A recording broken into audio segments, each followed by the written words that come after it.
Mans dēls jau vairākus gadus mācās Londonā. Mācās par inženieri. Es pati gan neesmu bijusi, bet bildes gan redzēju.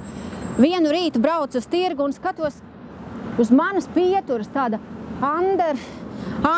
metro zīme un karte pa visu sienu un augšā vēl Londona zīme.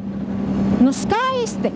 Un tad es domāju, cik tas būtu labi iesēsties tramvajā un aizbraukt pie sava rūdīša.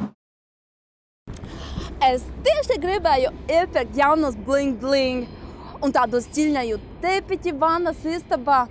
Un reta tieši Air Balticam bija akcija, ķipa lido uz Abu Dabi un tā. Un es tieši pie sevis rapoju, Abu Dabi ir baigi labi. Mans boyfriends Artūrs Songus zina.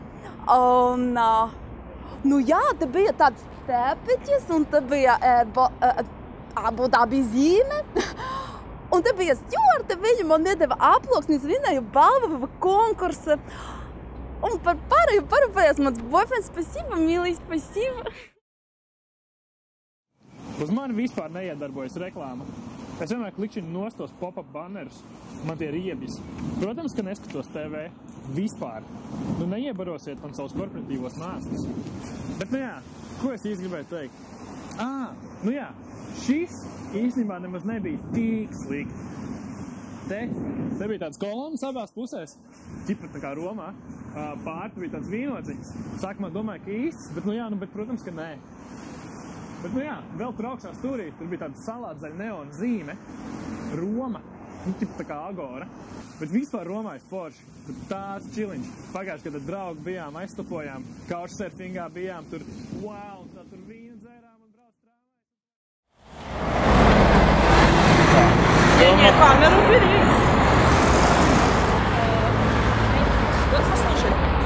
Там, на крыше, затащили медведя. Медведя шубу напялили. Картину, знаете ли, повесили с золотой рамкой.